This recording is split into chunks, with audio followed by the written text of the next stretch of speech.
Behold the Lamb of God who takes away the sins of the world.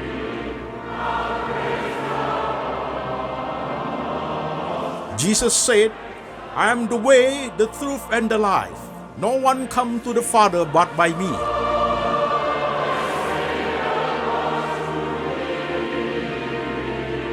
For God so loved this world, so he gave his one and the only Son. Whoever believe in him shall not perish, but have eternal life.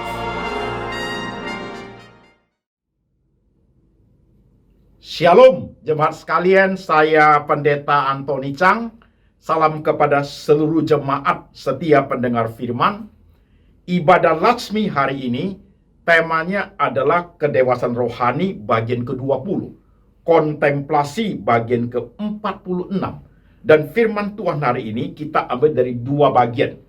Bagian pertama, Kitab Mazmur 42 ayat 1 sampai 11. Demikian firman Tuhan.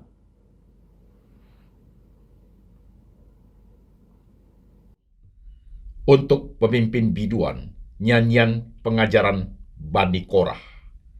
Seperti rusa yang merindukan sungai yang berair, demikianlah jiwaku merindukan Engkau, ya Allah.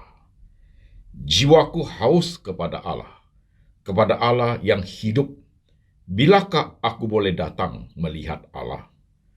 Air mataku menjadi makananku siang dan malam. Karena sepanjang hari orang berkata kepadaku, di mana Allahmu? Inilah yang hendak ku ingat, sementara jiwaku gundah gulana.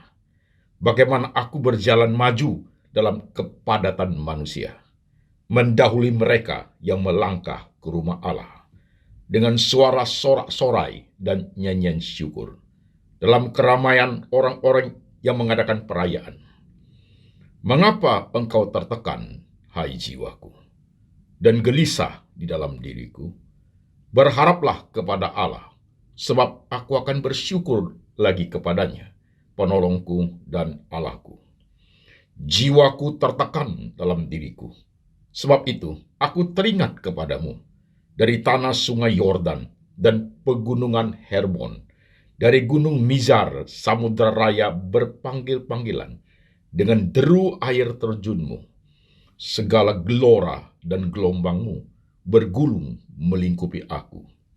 Tuhan memerintahkan kasih setianya pada siang hari, dan pada malam hari aku menyanyikan nyanyian, suatu doa kepada Allah kehidupanku. Aku berkata kepada Allah, gunung batuku, mengapa engkau melupakan aku? Mengapa aku harus hidup berkabung di bawah himpitan musuh? Seperti tikaman maut ke dalam tulangku. Lawanku mencela aku sambil berkata kepadaku sepanjang hari, di mana Allahmu? Mengapa engkau tertekan, hai jiwaku? Dan mengapa engkau gelisah dalam diriku? Berharaplah kepada Allah, sebab aku bersyukur lagi kepadanya, penolongku dan Allahku. Amin. Firman Tuhan bagian kedua dari kitab Mazmur 43 ayat 1 sampai 5. Demikian firman Tuhan.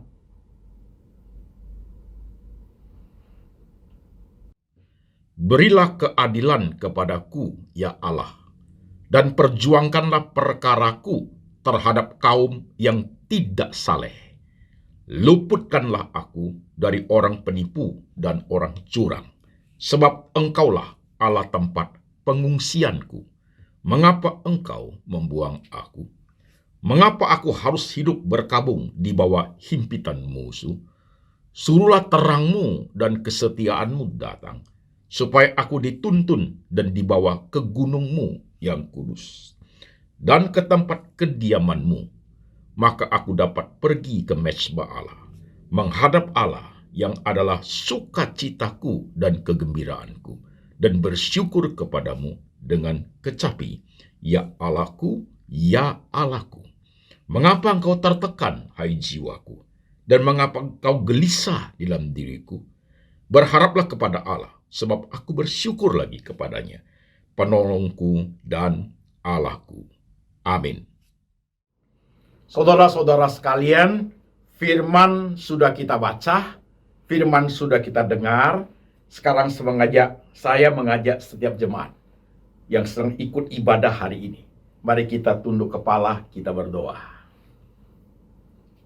Tuhan Yesus, kami sudah membaca firman-Mu Tuhan. Kami sudah mendengar firman-Mu. Sekarang roh Tuhan bekerja. Mengurapi hamba-Mu ini. Memberi ia hikmat dan bijaksana dari Tuhan. Supaya firman Tuhan bisa diuraikan dengan bahasa yang sederhana. Yang gampang dimengerti oleh semua lapisan jemaat. Kami ingin sekali Tuhan, hidup ini makin hari, kualitas rohani kami makin berkenan kepada Tuhan. Di tengah semua tekanan kehidupan yang harus kami hadapi. Kami ingin kuat di dalam Tuhan. Kami ingin menang dalam segala perkara. Tuhan Yesus mampukan setiap kami. Beri kami hati seorang murid menjadi pendengar dan pelaku firman yang baik.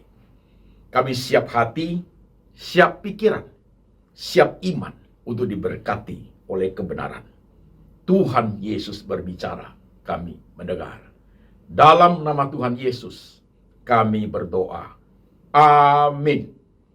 Shalom jemaat sekalian, apa kabar?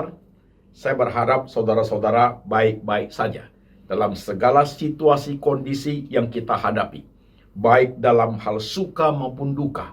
Peristiwa-peristiwa yang menyenangkan maupun yang tidak menyenangkan. Baik yang terjadi bertahun-tahun yang lalu atau yang terjadi belakangan ini. Semua peristiwa itu tetap menjadi suatu jembatan. Membawa kita tambah lama tambah dekat dengan Tuhan. Jemaat, tema kita hari ini, ibadah Latsmi hari ini, temanya adalah kedewasaan rohani part 20, bagian ke-20. Kontemplasi bagian ke-46, saudara-saudaraku. Kontemplasi bagian ke-46. Dan firman Tuhan kita ambil dari dua bagian. Mazmur 42 dan Mazmur 43. Nanti kita akan elaborate ayat-ayat itu, saudara sekalian. Perhatikan, jemaat. Seperti biasanya, saudara-saudaraku, tema kedewasaan rohani bagian ke-20 ini membahas tentang pressure of life, membahas tentang tekanan kehidupan dan dunia kontemplasi, membahas tentang tekanan kehidupan dan dunia kontemplasi. Saudara-saudara sekalian, seperti biasanya, saudaraku, karena tema ini berbicara mengenai pressure of life, bicara mengenai tekanan kehidupan, maka kedewasaan rohani part 20 ini akan berintegrated dengan seluruh khotbah kedewasaan rohani dari part 1 sampai 19 sampai 19. Hari ini adalah kedewasaan rohani bagian ke-20. Karena masalah yang kehidupi yang disebut saya tekanan kehidupan itu, saudaraku, dimensinya sangat luas. Oke, jemaat. Dalam khotbah hari ini kita tetap akan memakai integrative thinking. Oke. Dalam khotbah hari ini kita akan tetap memakai level berpikir, analisa menuju sintesa. Oke, saudaraku. Dan khotbah hari juga seperti biasanya kita akan menggunakan platform yang sudah biasa kita bangun dari kedewasaan rohani part 1 sampai seterusnya. Ini sudah part 20, yaitu Alkitab menjadi dasar bagi pertumbuhan rohani kita. Naik ke atas 2 poin, kita bertobat, terima Tuhan Yesus sebagai juru selamat. Ke kiri 2 poin, knowing God and knowing self. Ke kanan 3 poin, Christian worldview, faith in Christ, dan intimacy with God. Yang ke bawah 2 poin, hati and mind, heart and mind. Jadi ini lengkap semua, saudaraku ya. Karena tema hari ini adalah pressure of life, tekanan kehidupan dan dunia kontemplasi, maka ia menyangkut secara totalitas semuanya, saudaraku. Menyangkut seluruh yang platform yang kita bangun ini. Oke? Dan juga menyangkut kepada semua khotbah yang dikhotbahkan di lembaga Anthony Chang Ministry International. sekitar 380 khotbah, saudaraku. Ini menyangkut pressure of life.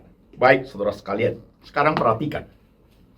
Saudara-saudaraku, ketika kita membahas konten kedewasaan rohani part 20 ini dalam tema tekanan kehidupan, saudaraku, saya munculkan 5 poin. Saudara perhatikan, 5 poin.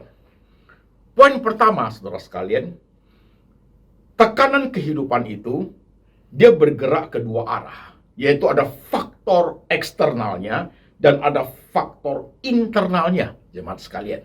Apa itu faktor eksternal? Apa itu faktor internal? Pressure of life itu, saudaraku, bisa juga bermula dari diri kita sendiri. Mungkin masalah sakit, masalah kepribadian, masalah sakit hati. Khotbah berapa hari lu masih ingat? Kemarahan, dendam, itu bisa muncul dalam faktor internal, itu dari pribadi kita. Nah, faktor eksternalnya, saudaraku, dari orang lain. Dari orang lain, dari lingkungan, dari alam semesta, dari pekerjaan, interaksi dengan berbagai lingkungan, itu bisa, saudaraku.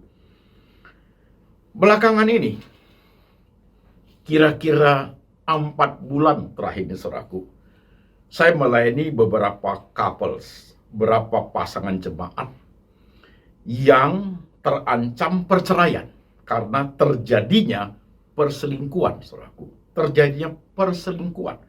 Ada yang suaminya selingkuh, ada juga yang istrinya selingkuh, ada juga yang dua-duanya selingkuh, saudara sekalian. Jadi itu pressure-nya tinggi sekali. Pressure itu datang lewat eksternal, dari orang lain, dari istri, dari suami, sampai gemetaran dengan air mata, saudaraku. Itu tekanannya berat sekali. Jadi saudara-saudara sekalian, perhatikan, pressure of life itu faktor internal ada pada diri kita. Oke? Faktor eksternal pasti di luar dari diri kita. Mau bentuk apapun yang menimbulkan pressure dalam hidup kita. Itu poin pertama. Berhenti sebentar. Saudara menyimak ini. Perhatikan dirimu pelan-pelan, saudaraku. Itu terjadi dalam hidup kita. Banyak hal. Karena pressure of life itu sangat besar dimensinya. Sangat besar. Mau bentuk apapun realita kehidupan ini, saudaraku, ada pressure-nya, ada tekanan kehidupan ini, saudaraku. Oke? Nah, sekarang poin kedua, saudaraku. Ketika kita bicara mengenai tekanan kehidupan itu, poin kedua itu, tekanan kehidupan itu ada limitnya. Tekanan kehidupan itu ada yang light, ada yang ringan. Tekanan kehidupan itu ada yang medium. Tekanan kehidupan itu ada yang berat. Tekanan kehidupan itu ada yang super berat. Namun demikian, jemaat harus ingat, tekanan kehidupan yang saya alami dengan tekanan kehidupan yang engkau alami itu tidak sama. Tidak sama. Bisa saja bagi saya itu hal yang ringan. Atau bagi saudara itu menjadi tekanan yang berat. Itu bisa seperti itu, saudaraku. Tergantung pribadi kita masing-masing, bagaimana memahami, bagaimana menjalankan, bagaimana menerima tekanan kehidupan itu. Oke? Jadi tekanan kehidupan itu ada yang ringan sekali, ada yang medium, ada yang berat, ada yang super berat. Ya, betul jemaat? Perhatikan pelan-pelan. Dia dalam berbagai bentuk. Nah, sekarang kita lanjut kepada poin ketiga. Saudara-saudara sekalian, perhatikan. Yang pertama, faktor eksternal dan internal. Yang kedua, tekanan kehidupan itu ada yang light, ada yang medium, ada yang berat, ada yang super berat. Poin ketiga, jemaat sekalian, kita sebagai manusia itu, ketika menghadapi tekanan itu, saudaraku, kemampuan diri kita untuk menghadapi tekanan itu limited, saudaraku. Terbatas, jemaat. Jadi kapasitas, kemampuan kita untuk menghadapi tekanan kehidupan itu sangat terbatas. Oleh sebab itu, setiap kita harus memahami dengan baik. Saya kasih ilustrasi volcano, gunung berapi. Jadi gunung berapi itu, saudaraku, di dalam perut gunung berapi itu bergelora. itu magma, bergelora itu api yang berkobar di dalamnya. Sampai suatu hari kekuatan itu sudah besar sekali, dia exploded, maka gunung berapi itu meledak, saudaraku. Kira-kira pribadi kita seperti itu. Jadi kemampuan kita untuk menanggung pressure itu sangat limited. Nah, ini harus hati-hati jemaat. Harus hati-hati. Harus hati-hati. Kita tidak boleh anggap remeh.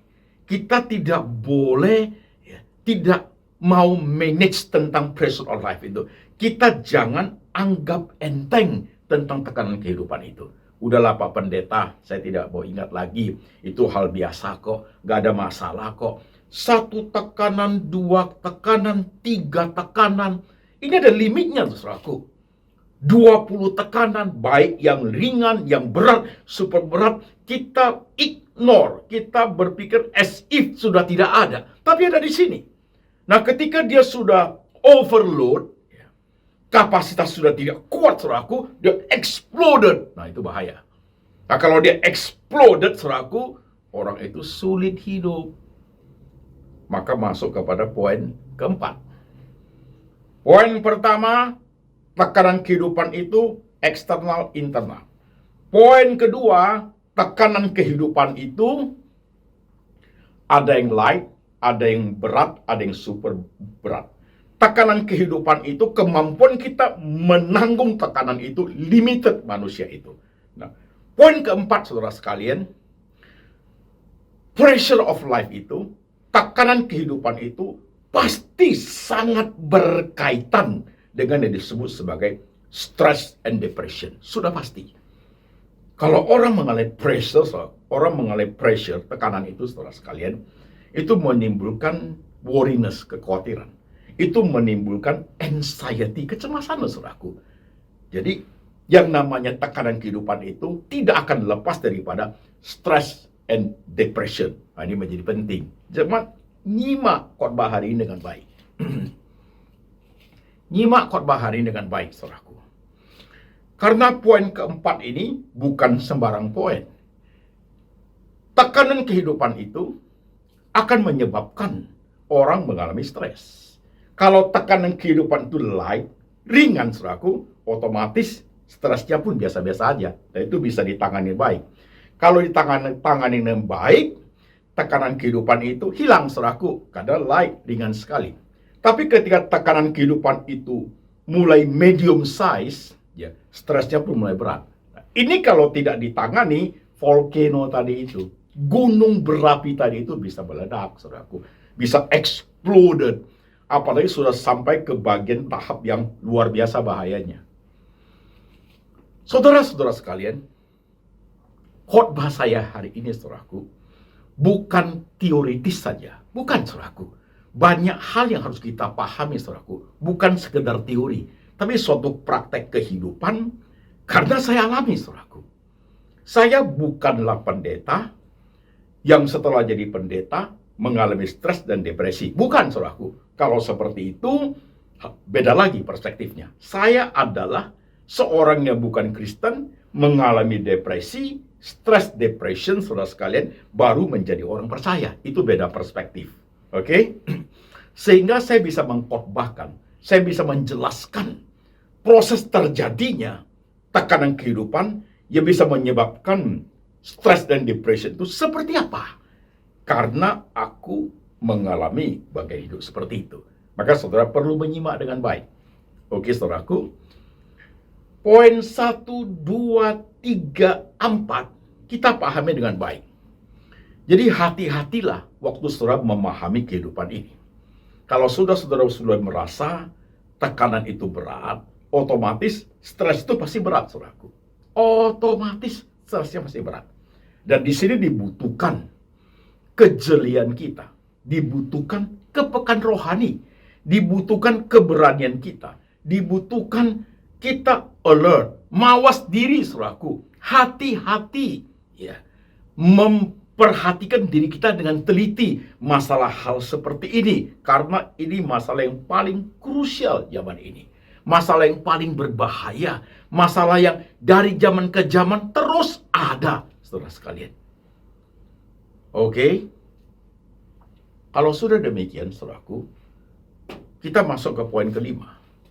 Poin kelima adalah, lantas bagaimana kita bisa manage, mengatur kita punya pressure of life, Pak Pendeta. Ini poin kelima. Poin terakhir nih, saudaraku, tapi saudara harus menyimak dengan tepat. Saudara-saudara sekalian, poin kelima itu, saudaraku, supaya kita bisa manage kita punya pressure of life, saudara harus pahami. Tekanan kehidupan itu tidak serta-merta hilang. Enggak loh, saudaraku. Tekanan kehidupan itu bisa terjadi secara perlahan, tapi pasti kita minimize tekanannya, bisa.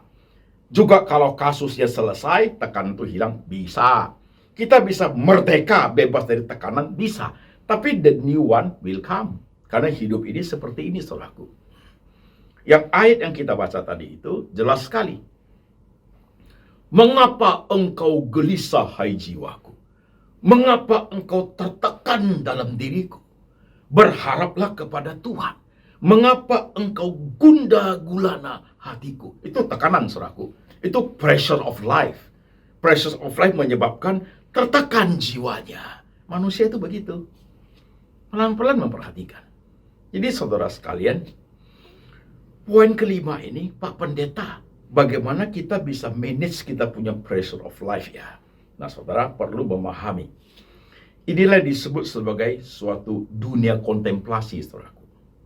Dunia kontemplasi itu mengajar kita mengerti firman Tuhan yang selama ini saudara dengar. Oke? Firman Tuhan yang selama ini saudara pahami dengan baik. Kontemplasi itu membawa kita kepada suatu perenungan yang lebih mendalam tentang realita kehidupan. Itu contemplate, saudaraku.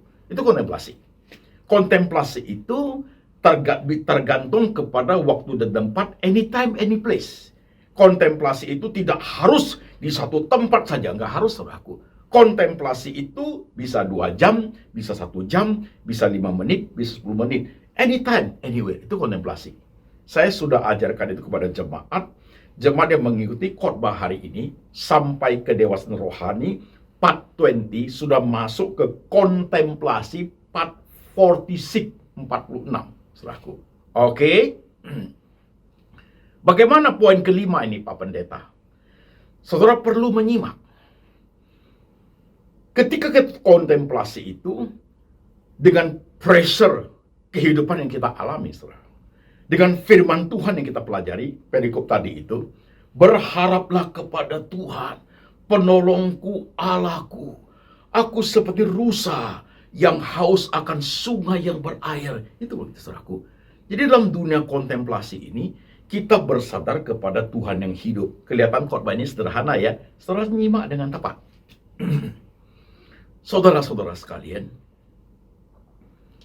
problem yang kita hadapi itu, yang menjadi tekanan kehidupan itu, saudaraku, kita bisa minimize lewat cara kita dalam kontemplasi itu. Biasa, Tuhan dalam ngopi 15 menit, malam sebelum tidur 20 menit, di dalam mobil ada setengah jam perjalanan ke tempat yang lain. Dalam hatimu, speak to God.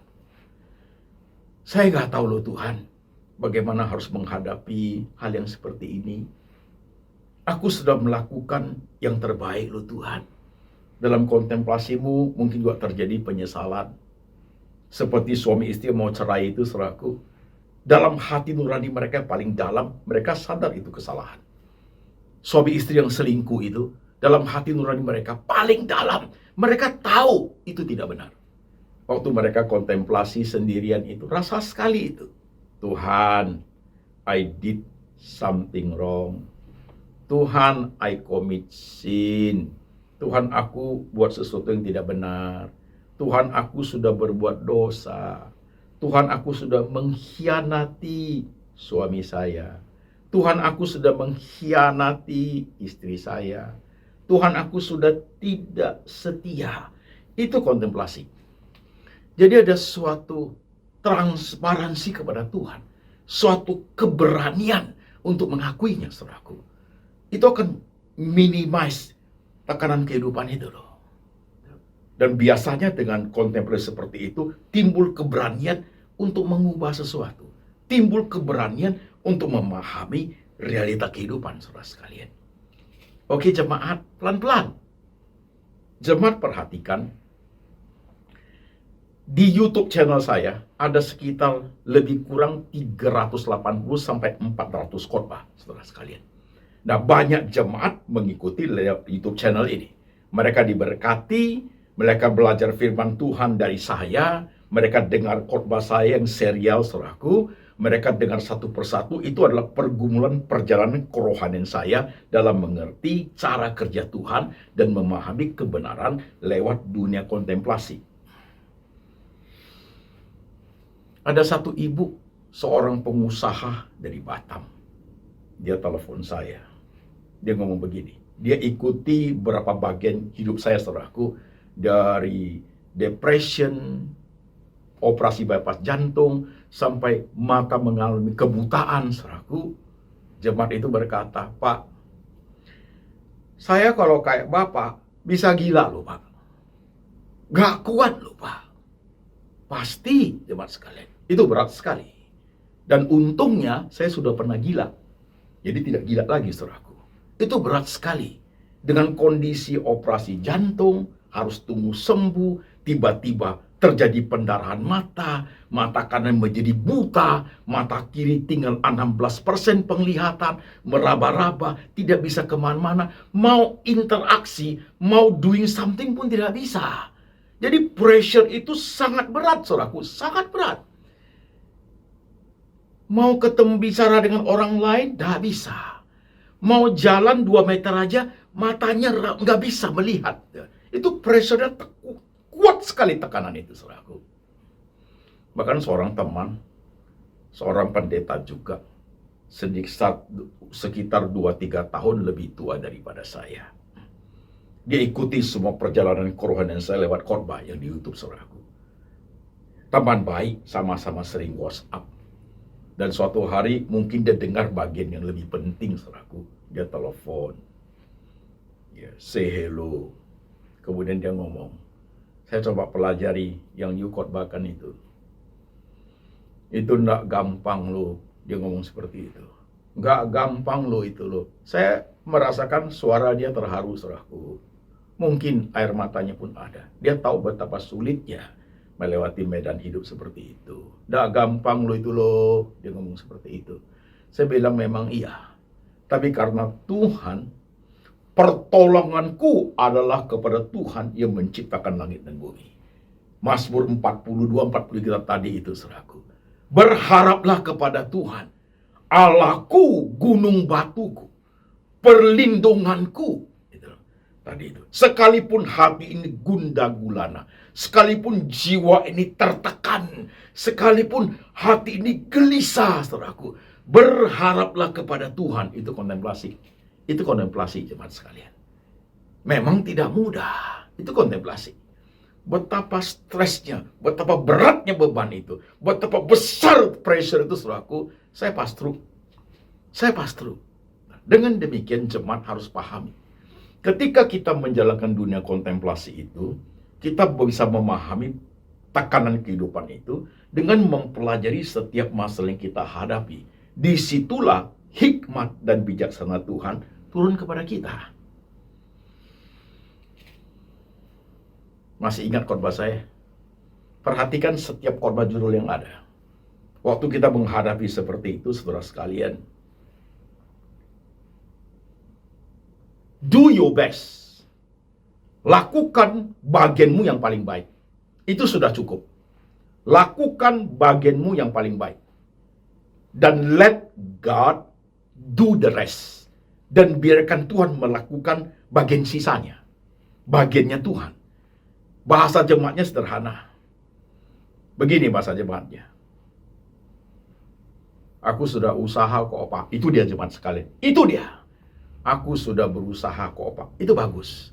Jadi, you sudah berusaha, selesai atau tidak selesai, pressure itu berat menjadi ringan atau hilang sekalipun, you sudah berusaha. Dan ada bagian dari pressure of life ini, tangan Tuhan bekerja di situ. Itu penting, jemaat. Jangan you borong semua. Itu nggak selesai hidup ini. Nggak selesai. Harus berani memahami itu. Maka ingat gak, doa yang paling hebat, suatu ekspresi jiwa, suatu kontemplasi yang paling hebat, ya, orang berani berkata, Tuhan, beri aku ketabahan untuk menerima bagian hidup yang tidak mungkin aku ubah lagi. Itu poin 1 loh saudaraku dalam kontemplasi. Tuhan, beri aku ketabahan untuk menerima jantungku tidak sesehat dulu lagi. Tuhan, beri aku ketabahan untuk menerima mataku satu ini tidak mungkin bisa lihat lagi kecuali ada mujizat dari Tuhan. Dulu saat ini tidak mungkin mata kanan ini sudah totally blind, udah buta total. Beri aku ketabahan untuk menerima bagian hidup seperti itu. Itu penting, itu pertama saudaraku. Yang kedua adalah Tuhan beri aku keberanian untuk mengubah bagian-bagian dari kehidupan, tekanan kehidupan itu yang masih bisa aku ubah. Beri aku keberanian. Mata kiri ini masih bisa lihat. Masih bisa saya perbaiki dengan baik. Masih bisa saya kasih nutrisi dengan baik. Masih bisa saya menjaga faktor diabetes, faktor makan yang manis harus saya jaga. Beri aku keberanian untuk menjaga, mengubah yang masih bisa saya ubah. Itu poin 2 saudaraku dalam dunia kontemplasi. Dan jauh lebih penting daripada itu adalah poin ketiga. Beri aku hikmat untuk membedakan kedua hal tersebut. Mana yang bisa saya ubah, mana yang tidak mungkin saya ubah lagi. Jadi hidup ini, pressure itu dari berat dia menjadi medium, dari medium dia menjadi light, kemudian dari light dia menjadi hilang saudaraku. Jadi freedom from pressure. Bisa lepas daripada tekanan itu. Tapi ingat, ketika tekanannya sudah lepas saudaraku, pressure kehidupan yang lain dia muncul. Jadi kita tidak pernah selesai dalam hidup ini sebelum hidup ini selesai. Tekanan itu selalu ada, teman sekalian. Tekanan selalu ada. Hati-hati dengan pressure of life itu. Jikalau saudara lalai, saudara tidak peduli, saudara ignore dengan tekanan itu, saudara tidak hati-hati menanganinya, saudara anggap enteng saudaraku. Nanti kalau dia sudah memasuki ke dunia stres yang berat, karena tekanan itu, dia masuk ke dunia depresi itu saudaraku, sampai tingkat terakhir itu commit suicide. Itu bunuh diri saudaraku. Jangan main-main ke kehidupan ini. Tahun lalu, saudara masih dengar? Masih ingat? Ada sepasang suami istri di Jakarta ini. Karena hidup mereka tekanannya begitu berat. Mereka merasa tidak butuh hidup lagi. Mereka mempunyai 2 anak yang masih kecil. Masih sekolahan itu. Mereka commit suicide. Mereka bunuh diri. Dengan mengikat diri mereka dengan 2 anak mereka. Karena mereka berpikir, kalau mereka tinggalkan anak, kasihan tuh anak siapa yang pelihara. Jadi mereka ikat anak mereka, suami istri ngikat anaknya, terbang turun ke bawah. Mati 4 orang itu saudaraku. 2 anak, suami istri mati. Karena pressure itu begitu kuat. Tak bisa dilewati lagi. Nggak mampu manage pressure of life itu. Nggak bisa melihat tangan Tuhan bekerja lagi, saudaraku. Dalam 2 bulan terakhir ini, juga di kota Jakarta, saudara dengar beritanya dari pertokoan di Glodok itu. Ada seseorang lompat dari tempat parkir di atas parkir mobil itu. Dia punya toko di sana. Dianggap, diperkirakan, dia sulit dalam bidang finansial. Jadi dia lompat dari atas, mati saudaraku. Itu pressure of life. Itu pressure of life. Jadi jangan anggap remeh lah dalam kehidupan yang saya khotbahkan hari ini. Kelihatan simple, tapi that is real life. Harus ada suatu kedewasaan rohani. Ada suatu keberanian untuk mengarungi semua itu dengan melihat Tuhan yang besar. Mengapa engkau gelisah, hai jiwaku? Mengapa engkau gundah gulana dalam diriku? Berharaplah kepada Tuhan Allah penyelamatku, gunung batuku, Allah sumber kekuatanku. Begitu loh jemaat. Coba lihat dirimu masing-masing. Pressure of life yang kamu alami saat ini sudah sampai di tahap apa?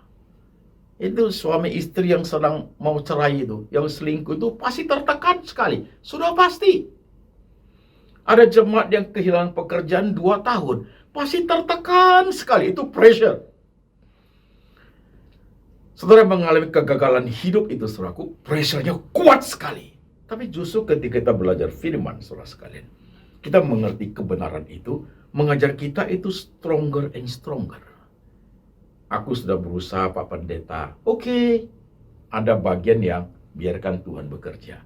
You do your best, and God will do the rest. Kan begitu. Ada bagian yang you harus tinggalkan, karena sudah tidak mungkin you miliki. Saya suka kasih ilustrasi yang sedikit humor. Pacarmu sudah tidak mau sama kamu.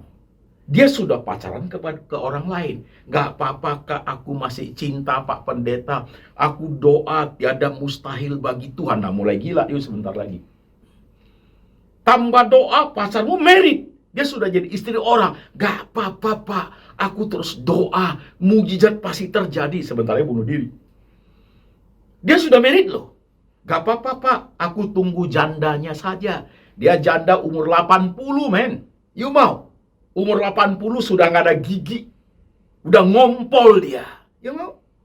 Kadang-kadang kita ini saudaraku, sebagai anak-anak Tuhan ini, kita tutup mata. Kita ingin semuanya oke. Kita ingin Tuhan, you do everything. Enggak begitu kehidupan ini. Enggak begitu. Nah orang-orang seperti itu saudaraku, kasihan hidupnya. Kasihan. Seperti memaksa Tuhan. Jangan. Jangan. Arungi dengan bagian hidup yang Tuhan bekerja di dalamnya kok. Ya.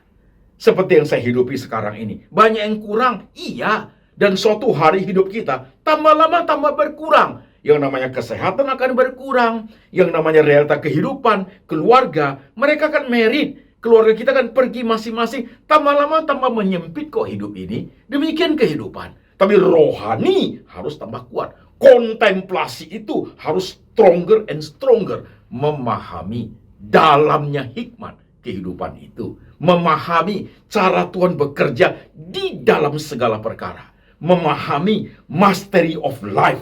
Bagaimana kita menjadi master dalam hidup kita. Dan memahami mystery of God. Rahasia Tuhan di depan kita yang belum kita arungi, jemaat sekalian. Will you?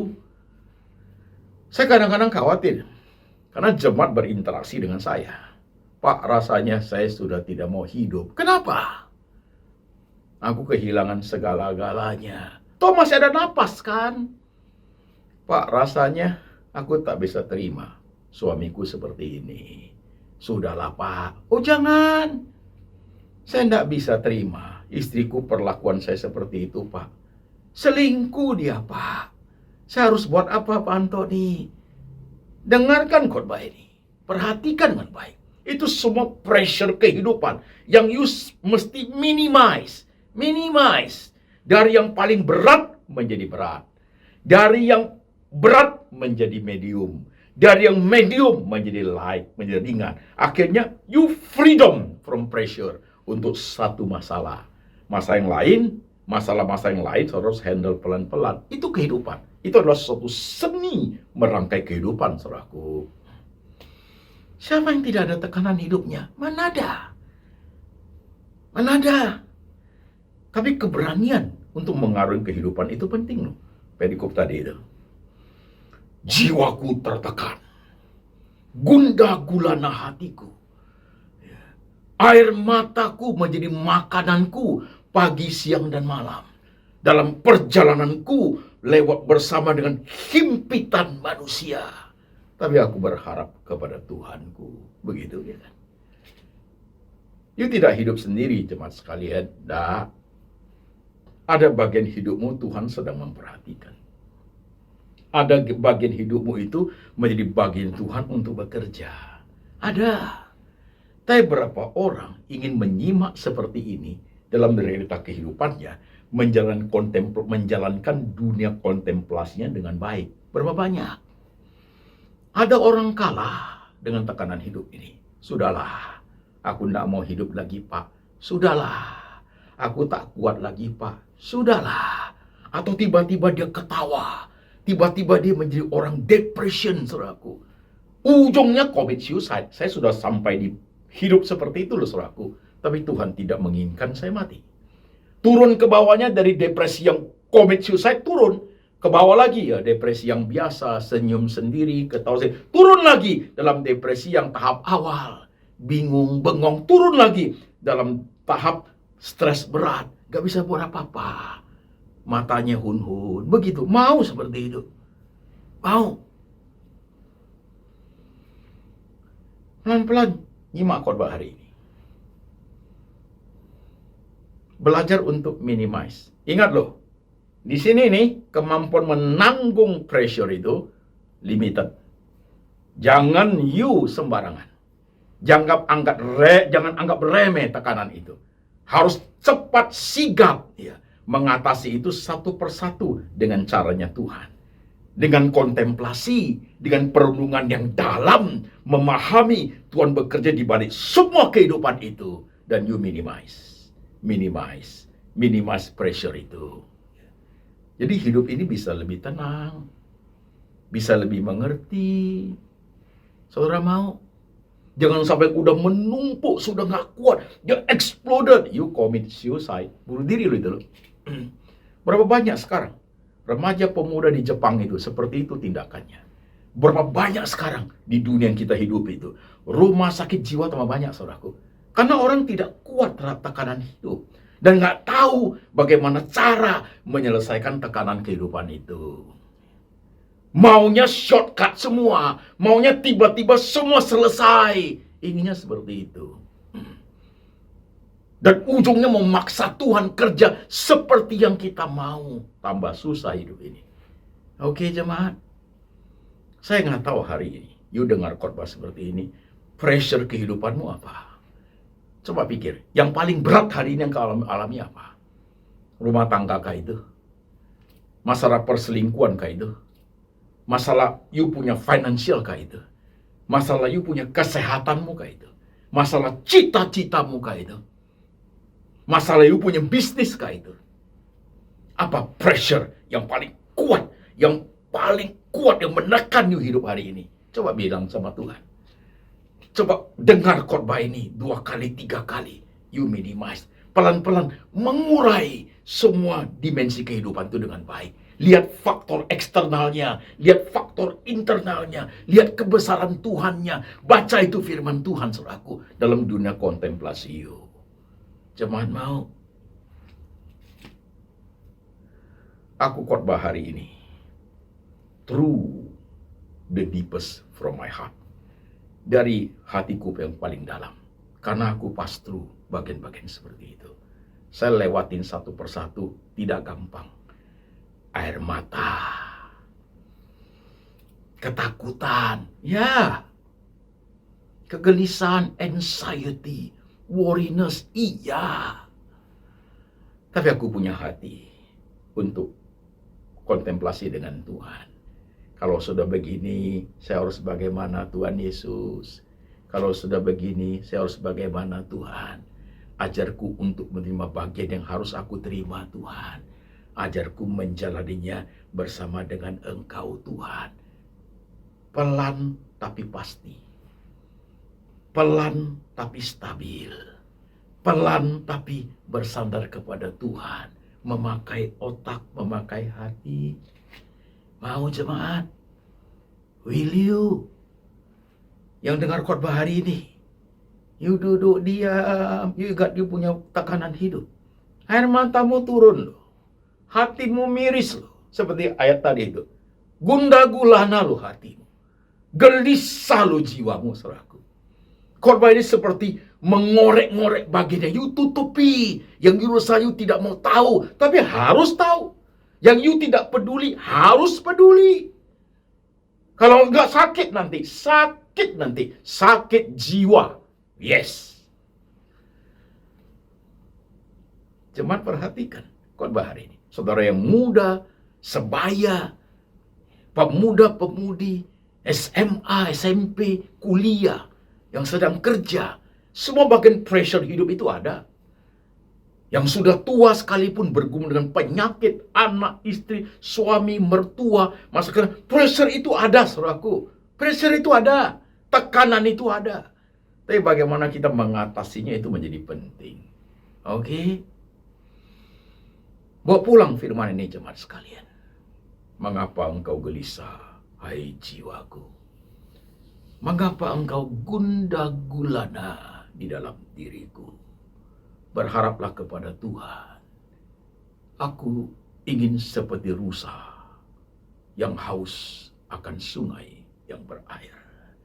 Aku haus akan kebenaran-Mu Tuhan. Mari jemaat kita tunduk kepala sebentar.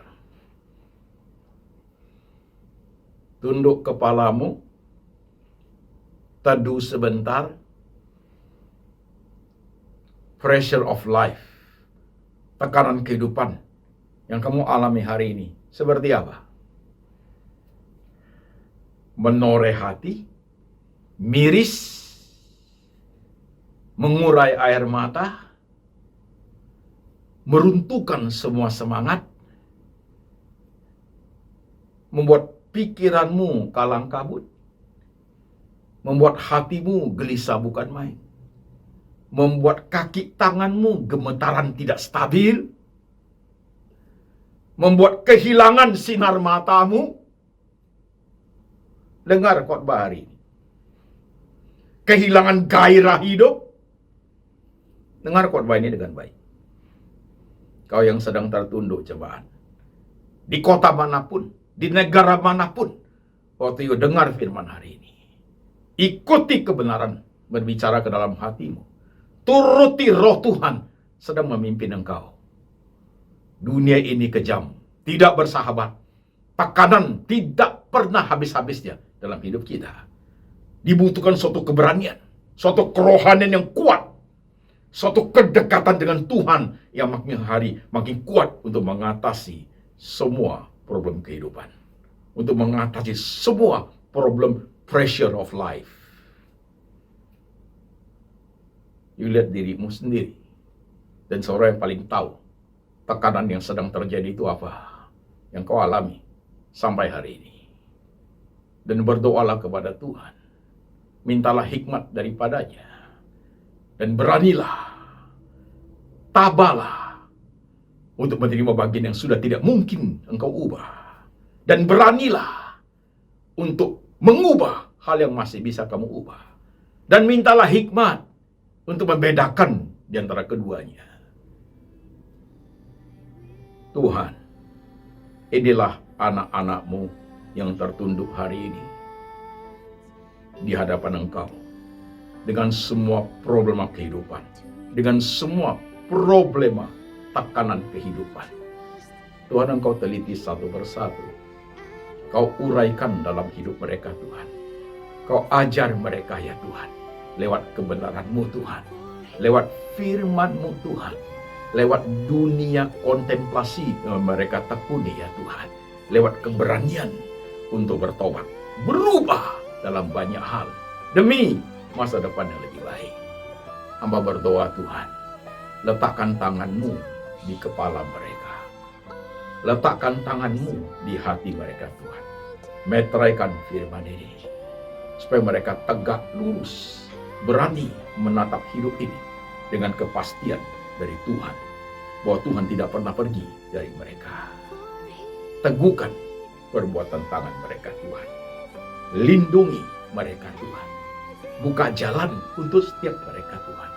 Beri keberanian kepada mereka untuk mengarungi samudera kehidupan yang sudah Tuhan sediakan buat setiap mereka, ya Tuhan. Dan kiranya berkat ini turun atas mereka. Kasih dari Bapa dari surga turun atasmu. Yesus Kristus, Gembala yang baik, pemelihara jiwa, dan Tuhan Roh Kudus akan mengingatkan engkau tentang kebenaran yang tertulis di kitab suci itu menjadi suatu pedoman hidup sampai selama-lamanya, sampai suatu hari Tuhan datang kembali menjemput setiap kita orang percaya dalam nama Tuhan Yesus. Amin.